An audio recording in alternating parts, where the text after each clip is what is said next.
Okay, hello students. So welcome back to a physics lecture.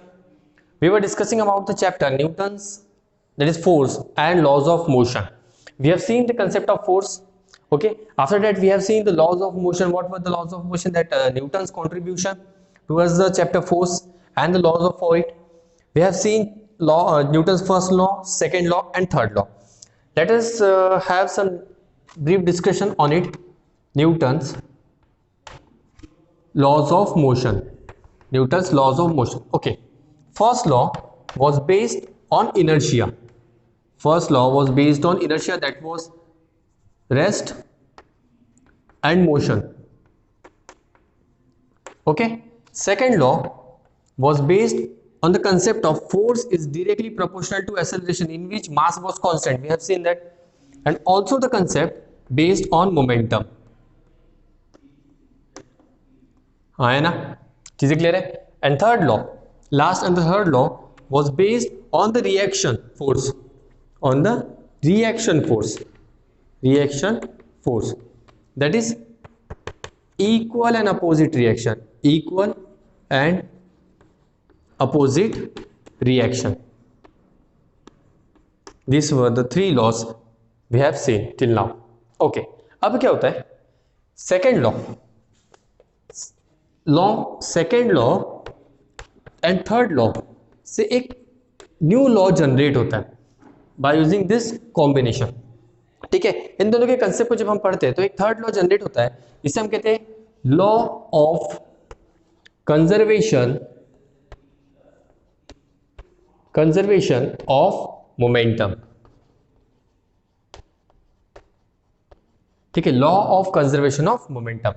अब हम ये जानते हैं कि law of conservation of momentum क्या होता है. हमने मोमेंटम पढ़ा है, हमें पता है कि मोमेंटम क्या होता है.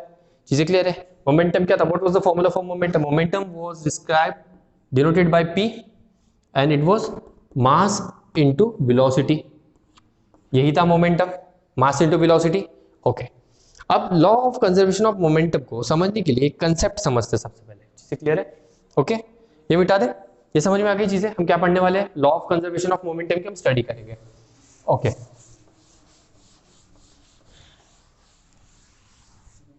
चलो अब पढ़ते हैं law of conservation of momentum.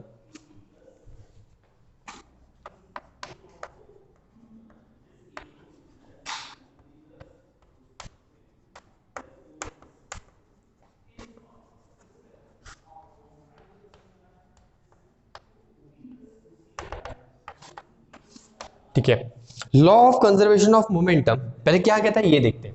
इसका स्टेटमेंट देखते हैं. What is the statement for this. It states that momentum before collision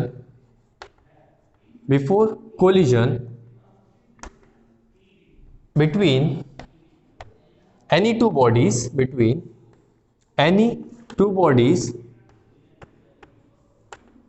is equal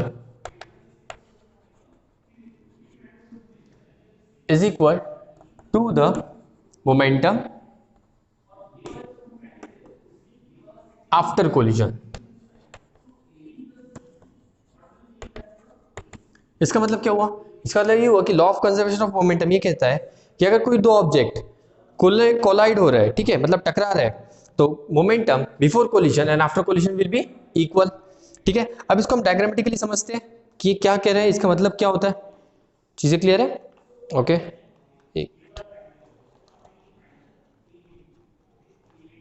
चलो ठीक है. ओके, कंसीडर एक ऑब्जेक्ट है, ठीक है, ऑब्जेक्ट ए. ओके, और यहां पे एक ऑब्जेक्ट है B which is moving with different velocity. This with u1 initial velocity and b with velocity u2. In this condition u1 is greater than u2, मतलब जो ऑब्जेक्ट ए है वो ज्यादा फास्ट मूव कर रहा है as compare to object B. अब क्या होगा, अभी फास्ट मूव करे स्लो मूव करे तो यहाँ पे कोलाइड हो जाएगा. ठीक है, मतलब सेकंड केस क्या होगा, ये हमारी फर्स्ट केस, ये हो गया बिफोर कोलिजन पैटर्न. ठीक है, तो फर्स्ट केस क्या कहता है, this is before collision.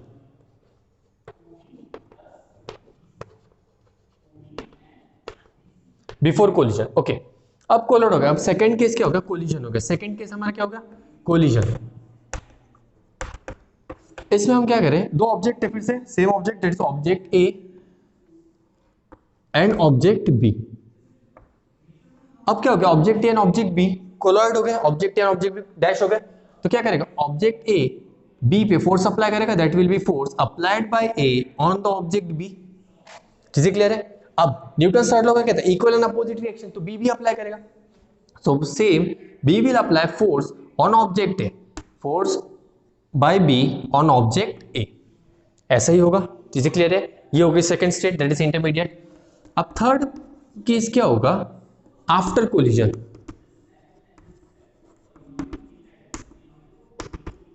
After collision state कैसा होगा, अब हमें पता है कि ए was with a more velocity as compared to B, तो क्या होगा, ये ज्यादा तेजी से डैश करेगा, जो ऑब्जेक्ट बी है उसको, जो ऑब्जेक्ट ए जब डैश करेगा तो ज्यादा फास्ट ऑब्जेक्ट डैश करेगा। इसका मतलब क्या हो गया, ऑब्जेक्ट ए हो गया, ये ऑब्जेक्ट बी हो गया। अब ये दोनों सेम डायरेक्शन में मूव करेंगे। हमने कुछ एग्जांपल देखा था तो ट्रेन और ट्रक का, ठीक है, truck with less velocity and train with more velocity. तो ट्रेन क्या करेगा, ड्रैग करते हुए ले जाएगा, मतलब जिसकी वेलोसिटी ज्यादा वो ज्यादा ड्रैग करेगा। यहाँ पे मास कांस्टेंट है, मास कांस्टेंट, हमने मास कांस्टेंट कंसीडर करता है, ठीक है, ओके। तो इस केस में क्या होगा, A will be moving with velocity, final velocity v1 and b will be moving with a final velocity v2. This is the condition after collision.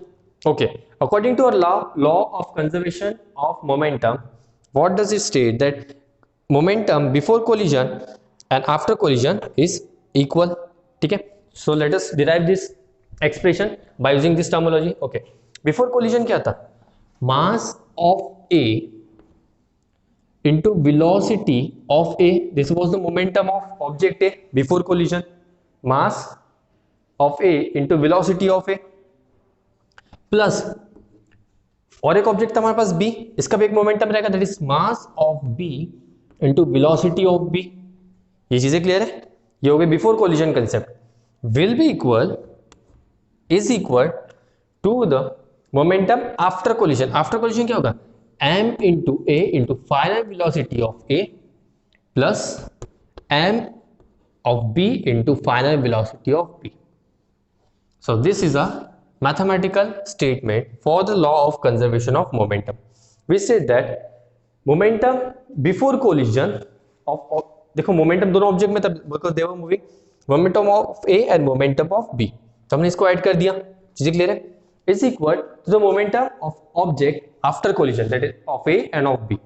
Before is what it was initial position, initial velocity, therefore we are referring it by U. In this case it is final condition, so we are referring with the terminology that is B. चीजें clear है यहाँ पे? तो ये statement हमें समझ में आ गई। ये बहुत इंपॉर्टेंट स्टेटमेंट है मैथमेटिकल फॉर्म में, ठीक है, it is an important part. इस फॉर्मूले को लेके हम बहुत सारे न्यूमेरिकल्स देखने वाले, यही इतना ही कंसेप्ट है। चीजें क्लियर है? There is law of conservation of momentum आपको यही कहता है कि any two object when they are colliding, तो बिफोर मोमेंटम जो था वो after momentum will be equal. Okay, चीजें क्लियर है? अब इसके कुछ न्यूमेरिकल्स देखते हैं और हम समझते हैं कि ये किस तरीके से वर्क करता है law of conservation of momentum. Okay, अच्छा एग्जांपल देखते हैं। हमने कुछ स्टार्टिंग में भी हमने बताया था कि ये इक्वल एंड अपोजिट रिएक्शन, आपको एक वर्ड देखने मिलेगा रिकॉइल वेलोसिटी, ठीक है, रिकॉइल वेलोसिटी का आपको एक वर्ड देखने सुनने मिलेगा। अब वो यहाँ पे बहुत ज्यादा यूज होने वाला है, ठीक है, नोट डाउन हो गया?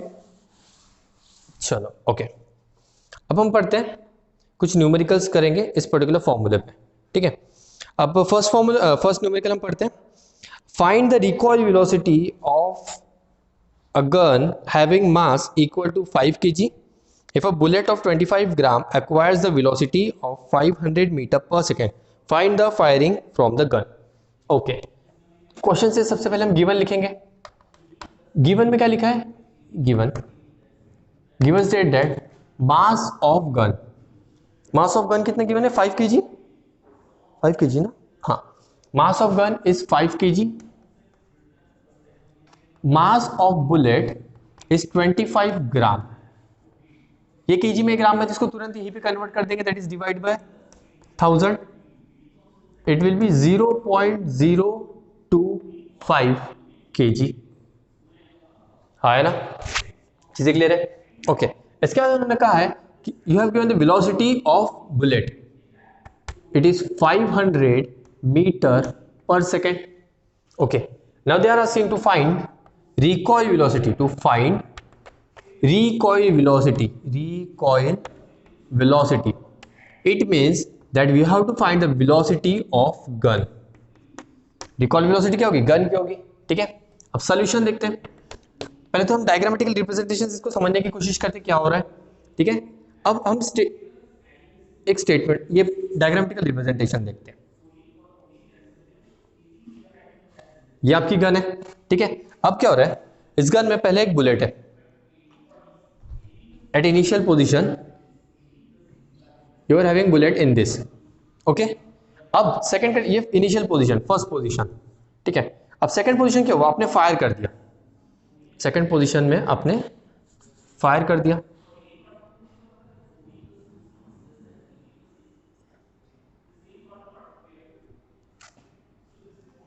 ओके, सेकंड केस में बुलेट बाहर आ गई है.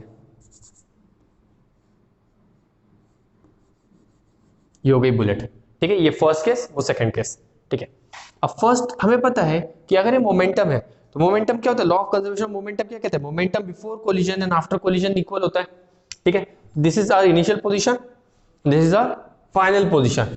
तो we have to calculate individual momentum and we have to equate. अब क्या होगा इस केस में, क्या है देखो, मास ऑफ गन और वेलोसिटी ऑफ गन रहेगी. ठीक है ना. इसमें और क्या रहेगा, mass of bullet and velocity of bullet रहेगी. ये हो गया इनिशियल पार्ट. चीजें क्लियर है. ओके, अब एक एक क्वांटिटी देखते हैं. मास ऑफ गन है, मास ऑफ गन कितना रहेगा, mass of gun is 5 kg. Okay, mass, okay, velocity of gun, gun कैसा है, रेस्ट कंडीशन में, तो वेलोसिटी विल बी 0 मीटर पर सेकेंड. चीजें क्लियर है. Mass of bullet equals to कितना रहेगा, mass of bullet that is 0.025 kg. Okay, and velocity of bullet 0 because rest में. ठीक है, 0 मीटर पर सेकेंड. ये चीजें क्लियर है. ओके, ये हो गई इनिशियल कंडीशन. अब फाइनल कंडीशन देखते हैं. फिर से आएगा मास of gun, mass of gun तो सेम रहेगा दैट इज 5 kg. ठीक है, वेलोसिटी ऑफ गन हमें फाइंड करनी है. क्यों फाइंड करनी है, यहां पे वेलोसिटी ऑफ गन हमें फाइंड करना है. Velocity of gun is an unknown quantity. Velocity of gun is an unknown quantity. Why, because अगर हम बुलेट फायर कर रहे हैं तो बुलेट कैसा एक रिएक्शन है, तो इक्वल एंड अपोजिट रिएक्शन आएगा इस पे. ये रेस्ट कंडीशन में, इसलिए आप पे कोई भी पर्टिकुलर वेलोसिटी नहीं है. जैसे हम बुलेट फायर करके तो जो गन है वो क्या करेगा, बैकवर्ड डायरेक्शन में जर्क करेगा. ठीक है, तो वेलोसिटी ऑफ एक सर्टेन वेलोसिटी के साथ गन पीछे मूव करेगी इन बैकवर्ड डायरेक्शन. ओके, तो we have to find that. और उसके बाद क्या होगा, mass of bullet, mass of bullet तो सेम रहेगा, bullet that is 0.025 kg. Okay, अब वेलोसिटी ऑफ बुलेट गिवन है 500 मीटर पर सेकेंड. 500 मीटर पर सेकेंड. ओके, अब क्या हो रहा है, अब यहाँ पे मोमेंटम शिफ्ट हो रहा है फ्रॉम रेस्ट टू मोशन. तो हमारा लॉ क्या कहता है, momentum of a body that is gun, velocity of gun plus momentum of bullet into velocity of bullet before collision, this is before collision. Okay, equals to mass of bullet into velocity of bullet plus mass of gun into velocity of gun plus mass of bullet into velocity of bullet after collision. This is before collision, this is after collision. ये चीजें clear है ना. Okay, अब सबकी value put कर देते हैं.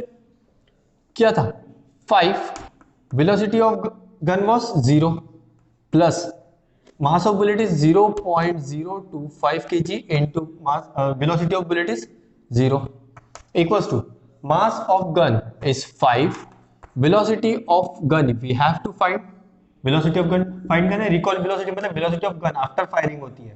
ठीक है, यहाँ पे जब ये बैकवर्ड डायरेक्शन में मूव करेगी, this is velocity of gun which is known as recoil velocity. चीजें क्लियर है. Okay, plus mass of bullet 0.025 into this is 500. This 0 into anything 0, 0 into anything 0, तो लेफ्ट हैंड साइड कंप्लीट 0 हो जाएगा. हाँ ना, left side 0 हो जाएगा. Okay, right side पे क्वांटिटी क्या बचेगी, 5 into we ji that is velocity of gun plus इसको से मल्टीप्लाई कर देते हैं 5 5 25 5 टू कैरी 5 टू 10 11 12 2 1 कैरी फिर 0 ओके मल्टीप्लाइड और 2 0 लगा देंगे डेसिमल 1 2 3 तो कुछ यहाँ पे आ जाएगी दैट इज 12.5 है ना 12.5 हो जाएगा कैलकुलेशन खुद से ट्राई करना है ठीक है इट विल बी 12.5 ओके अब हमें क्या करना है इस क्वांटिटी को इधर शिफ्ट कर देंगे it is 12.5 equals to 5 into VG ये कैलकुलेशन समझ में आया ना ये देखो ऐसे 0.025 इंटू 500 ठीक है 5 से multiply 5 5 25 two carry 5 two 10 11 12 two 1 यहाँ पे 1 5 0 0 2 और यहाँ पे 2 0 1 2 डेसिमल आफ्टर 1 2 3 1 2 3 इट इज 12.5 ठीक है कैलकुलेशन करना है हमें अब हमें वीजी फाइंड करना तो हम क्या करें 5 को शिफ्ट कर देंगे ये सॉरी पॉजिटिव था तो यहाँ पर नेगेटिव हो जाएगा नेक्स्ट स्टेप कैसा हो जाएगा minus 12.5 upon 5 equals 2 on VG ये चीजें क्लियर है ओके इसे डिवाइड करते हैं 5 2 10 2 कैरी हो जाएगा 25 ये हो जाएगा 5.5 so v g equals to minus 2.5 metre पर सेकेंड तो ये हो गई आपकी recoil velocity in this case negative sign indicates direction that is opposite in direction opposite in direction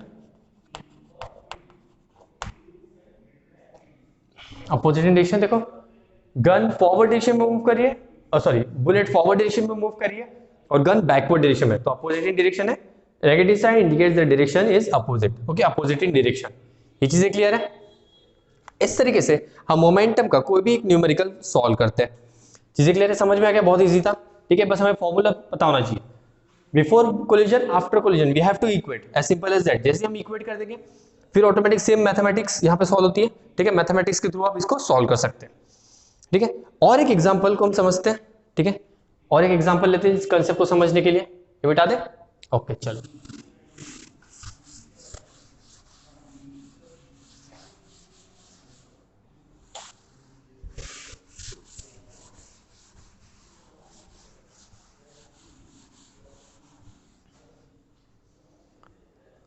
okay अब हम और एक क्वेश्चन देखते हैं नेक्स्ट क्वेश्चन क्या है a girl of mass 50 kg jumps with a horizontal velocity of 10 metre पर second onto a stationary cart with frictionless wheel the mass of the cart is 5 kg what is her velocity as the cart start moving assume that there is no external unbalanced force working in the horizontal direction okay चीजें clear है अब पहले given बनाते हैं given क्या है mass of a girl is how much 50 kg 50 kg okay jumps with a horizontal velocity मतलब velocity of girl कितनी है that is 10 मीटर पर सेकेंड 10 मीटर पर सेकेंड ठीक है onto a stationary cart with frictionless wheel the mass of cart is 5 kg they are asking to find velocity of cart हमें find करना है चीजें क्लियर है स्टेशनरी ओके स्टेशनरी है what is the velocity of the cart start as the cart start moving ये चीजें clear है ना ओके अब ये केस को थोड़ा सा ध्यान से देना है ठीक है ये एक इंपॉर्टेंट सेक्शन बनता है ये थोड़ा डिफरेंट है फ्रॉम द प्रीवियस तो हमें ध्यान देना है ठीक है टू फाइंड हम सोल्यूशन देखते हैं अब फर्स्ट केस में क्या हो रहा था हमने जब बुलेट का देखा था वहां पे मास को अलग अलग हमने कंसीडर किया था अब इस केस में क्या होगा एग्जांपल देखते हैं ये कार्ट है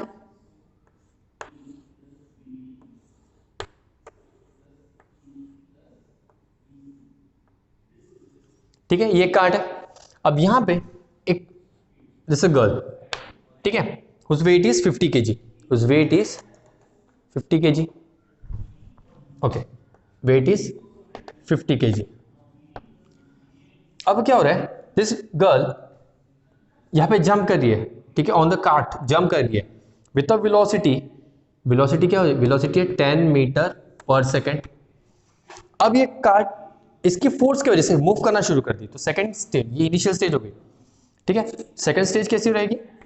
second stage will be like this, ये काट है, अब गर्ल इस पे आ गई क्योंकि दोनों साथ में मूव करेंगे, चीजें क्लियर है, ये गर्ल हो गई। अब हमें फाइंड करना है by which velocity this cart is moving, by which velocity this cart is moving, ये चीजें क्लियर है, okay.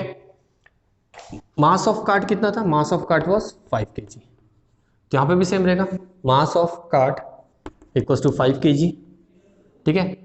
Mass of girl will be 50 kg, ठीक है, ये चीजें क्लियर है, ओके। अब हमारा फॉर्मूला क्या कहता है? Before collision after collision equal होना चाहिए, before collision after collision equal होना चाहिए, तो बनाते हैं formula, mass of girl into velocity of girl plus mass of cart into velocity of cart, this is before collision, before collision equals to after collision क्या होगा? After collision mass of girl plus sorry velocity of girl plus mass of cart into velocity of cart, ऐसा हमारा formula हो जाएगा, ठीक है। अब हम कंडीशन अकॉर्डिंगली पुट करते हैं, मास ऑफ गर्ल कितना है? Mass of girl 50 into velocity of girl कितना है? इनिशियल वेलोसिटी 10, ठीक है, plus mass of cart is 5, velocity of cart rest condition में, कार्ट कैसे था? रेस्ट कंडीशन में, हमारा क्वेश्चन कहता है कि रेस्ट में था, रेस्ट में था मतलब वेलोसिटी क्या होगी? 0, तो यहां पे वेलोसिटी ऑफ कार्ट कितनी की मैंने? 0 मीटर पर सेकंड एट इनिशियल कंडीशन, ठीक है, इनिशियल कंडीशन पे बात करें। अभी हो गए बिफोर कोलिजन, अब आफ्टर कोलिजन देखते हैं क्या होगा। मास ऑफ गर्ल 50 इनटू, अब देखो वेलोसिटी ऑफ गर्ल कितना होगा? अब हम कहेंगे sir velocity of girl, velocity of जो गर्ल रहेगा वही तो वेलोसिटी ऑफ कार्ट रहेगी, बिकॉज जो गर्ल है वो कैसे कार्ट पे आ चुकी है, मतलब it's just like an skateboard, skateboard was at rest condition, you came along running, you jump on a skateboard and you are moving together, तो जो skateboard की velocity रहेगी वही तो आपकी velocity रहेगी, same, मतलब velocity of girl and velocity of cart after collision will be same because they are now a single object, यहाँ पे 2 different object है, अब यहाँ पे single object हो गए, चीजें क्लियर है, समझ में आ रहा है। प्रीवियस केस में क्या पढ़ा था हमने गन में, स्टार्टिंग में वो सेम केस था, bullet was within the gun, so both the velocity was 0 it was at rest, after that velocity changes, मतलब it is this case is just inverse to that, इस case में क्या हो रहा है, इनिशियल केस में दोनों डिफरेंट ऑब्जेक्ट है, अब वो कंबाइंड हो रहे हैं, so velocity of girl and velocity of car after collision will be same because now they are a single object, okay। तो अब हम क्या कर सकते हैं, इस पर्टिकुलर वेलोसिटी फॉर्मूले को मॉडिफाई कर सकते हैं, how will modify,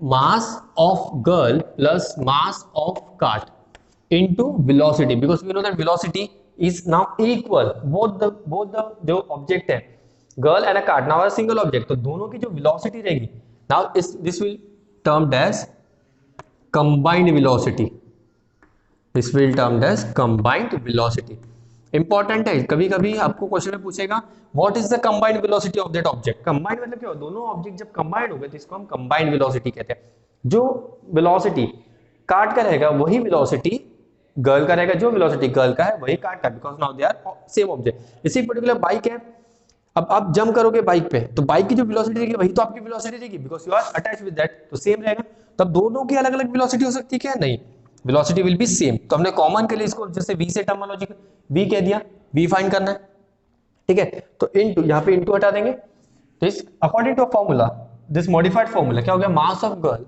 plus mass of cart that is 5 into velocity that is combined velocity, ठीक है, into velocity that is combined velocity. अब 5 ये हो गया 500 plus 0 equals to 50 plus 5 is 55 into v, ठीक है, 500 इक्वल्स टू 55 इंटू वी, 55 को shift कर देते इधर तो हो जाएगा 500 अपॉन 55 इक्वल्स टू वी, चीजें क्लियर है, ओके। 5 के टेबल से this is 11 times, this is 100 times, चीजें क्लियर है, ओके। इसे डिवाइड करते हैं, 100 डिवाइडेड बाय दिस 99.99 99, हाँ 99 ही आएगा ना, सॉरी 100, 5, 50 इंटू 10, 50 इंटू 5 है ना, हाँ।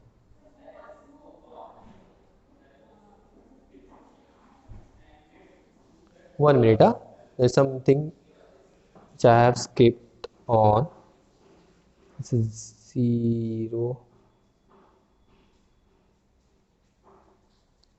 हमने कुछ डेटा अलग लिया है क्या? Velocity of girl is 10 metre पर second, 50 and 5 into 0 will be 0. Okay, no okay, we are okay, ठीक है ठीक है. Momentum after 50 into 5, 500 divided by 55. 5 11 जा 500 जा 100 डिवाइडेड, सॉरी 99 कहाँ से आ गया, ठीक है ठीक है, 100 डिवाइड बाय 11, दिस इज 9 जा 99, इट इज 0 1, इट इज 0 0 जा 100 एंड 9, 99 लिख दिया, सॉरी. तो वेलोसिटी कितना हो गया था, 9.09 मीटर पर second. So this is the velocity of cart. यहाँ पे हमने क्या देखा कि जो कंबाइंड वेलोसिटी है 9.90, this is velocity of cart also, which is equals to velocity of gull after collision and which is equals to velocity that is combined velocity. तो तीनों केस में सेम रहेगा. combined velocity is equals to velocity of gull because she is on cart and velocity of cart. सभी एक complete object है, इसलिए जो velocity रहेगी that will B velocity combined velocity. ये इंपॉर्टेंट है, कभी कभी क्वेश्चन में पूछा जाता है कि what is the combined velocity of the system. तो इस तरीके से हम इसको सॉल्व कर सकते हैं. ये चीजें क्लियर है? Okay, thank you.